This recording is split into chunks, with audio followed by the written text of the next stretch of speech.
इनके सशक्तिकरण के माध्यम से राष्ट्र के विकसित भारत के लक्ष्य को प्राप्त करने की जो राह है, उसका स्पष्ट दिशा निर्देश आदरणीय राष्ट्रपति जी ने कहा है। अच्छा होता, हो सकता है आपके यहाँ फिशरमैन माइनॉरिटी के ना हो सकता है आपके यहाँ पशुपालक माइनॉरिटी के ना हो सकता है किसान आपके यहाँ माइनॉरिटी के ना हो सकता है महिलाएं आपके यहाँ माइनॉरिटी में ना हो सकता है कि आपके यहाँ युवा में माइनॉरिटी। क्या हो गया है दादा? क्या देश के युवा जी की बात होती है? समाज के सब वर्ग नहीं होते हैं? क्या देश की नारी की बात होती है? देश की सभी नारी नहीं होती है? कब तक टुकड़ों में सोचते रहोगे? कब तक समाज को बांटते रहोगे? सब सीमा करो, सीमा करो। बहुत तोड़ा देश को।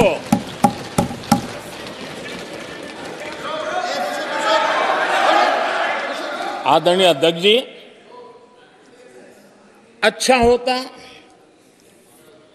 कि जाते जाते तो कम से कम इस चर्चा के दरमियान कुछ सकारात्मक बातें होती, कुछ सकारात्मक सुझाव आते,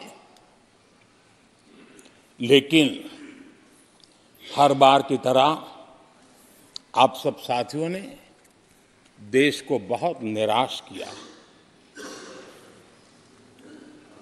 क्योंकि आपकी सोच की मर्यादा देश समझ पा रहा है। और उसको बार बार दर्द होता है कि ये दशा है इनकी सोचने की मर्यादा इतनी है।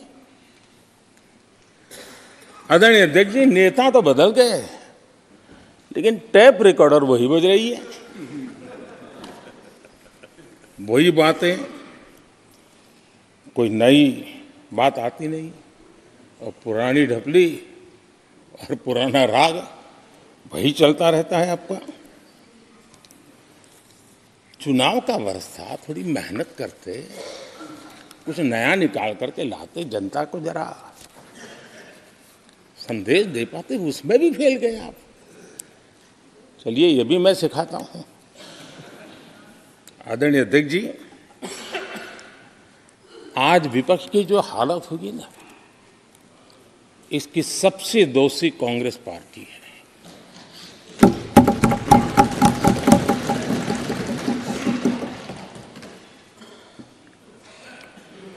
कांग्रेस को एक अच्छा विपक्ष बनने का बहुत बड़ा अवसर मिला, और 10 साल कम नहीं होते, लेकिन 10 साल में उस दायित्व को निभाने में भी वे पूरी तरह विफल गए। और जब खुद विफल हो गए तो विपक्ष में और भी होनहार लोग हैं, उनको भी उभरने नहीं दिया, क्योंकि फिर मामला और गड़बड़ हो जाए। इसलिए हर बार यही करते रहे कि और भी विपक्षी जो तेजस्वी लोग हैं उनको दबा दिया जाए। हाउस में कई यंग हमारे माननीय सांसदगण हैं, उत्साह भी, उमंग भी है, लेकिन अगर वो बोलें, उनकी छवि उभर जाए, तो शायद किसी की छवि बहुत दब जाए। उस चिंता में इस यंग जनरेशन को मौका न मिले, हाउस को ही चलने नहीं दिए गए। यानी एक प्रकार से इतना बड़ा नुकसान कर दिया है, खुद का भी, विपक्ष का भी, संसद का भी और देश का भी। और इसलिए, और मैं हमेशा चाहता हूं कि देश को एक स्वस्थ, अच्छे विपक्ष की बहुत जरूरत है।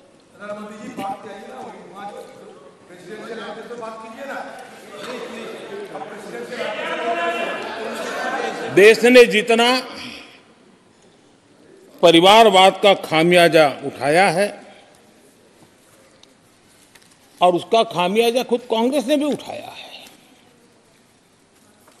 अब अधीर बाबू की हालत हम देख रहे हैं, वरना ये समय था संसद में रहने का, लेकिन परिवारवाद की सेवा तो करनी पड़ती है।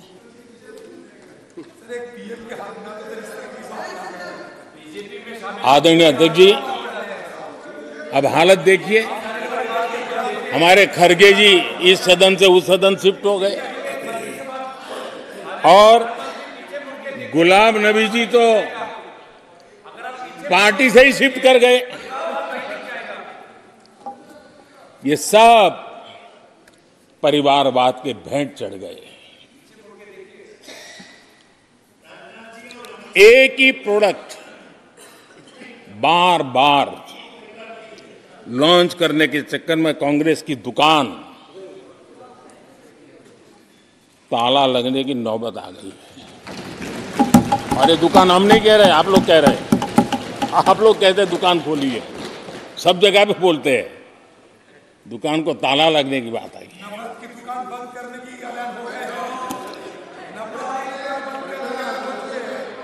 यहां हमारे दादा अपनी आदत छोड़ नहीं पाते हैं, वो वहां से बैठे बैठे कमेंट कर रहे हैं परिवारवाद की। मैं जरा समझा देता हूं, आज माफ करना अध्यक्ष महोदय, मैं जरा समय ले रहा हूं। आज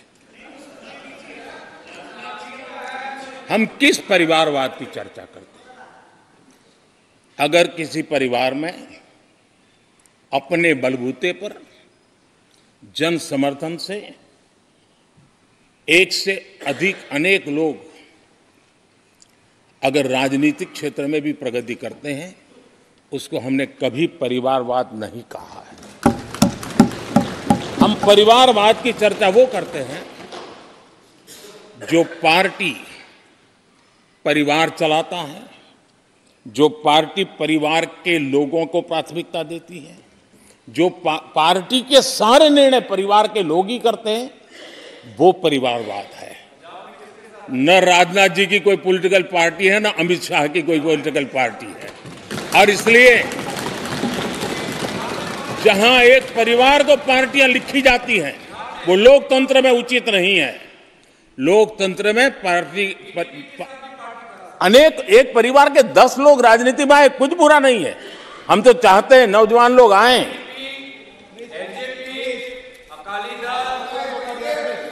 हम भी चाहते हैं ये इसकी चर्चा करिए।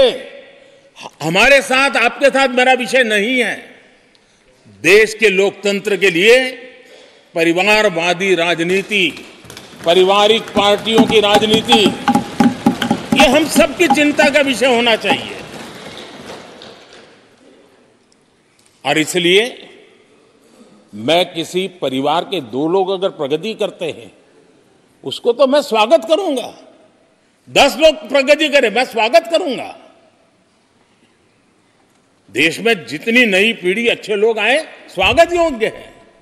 सवाल यह है कि परिवार ही पार्टियां चलाती है। पक्का है कि ये अध्यक्ष नहीं होगा तो उसका बेटा होगा, ये नहीं होगा तो उसका बेटा होगा। ये लोकतंत्र का खतरा है। और इसलिए अच्छा हुआ दादा, थैंक यू। ये विषय कभी बोलता नहीं था, आज बोल दिया मैंने। आदरणीय अध्यक्ष जी, एक ही प्रोडक्ट को बार बार लॉन्च करने का भरपूर प्रयास हो रहा है।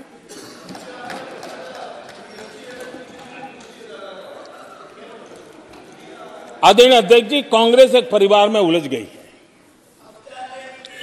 देश के करोड़ों परिवार की आकांक्षाएं और उपलब्धियां वो देख पा ही नहीं रहे।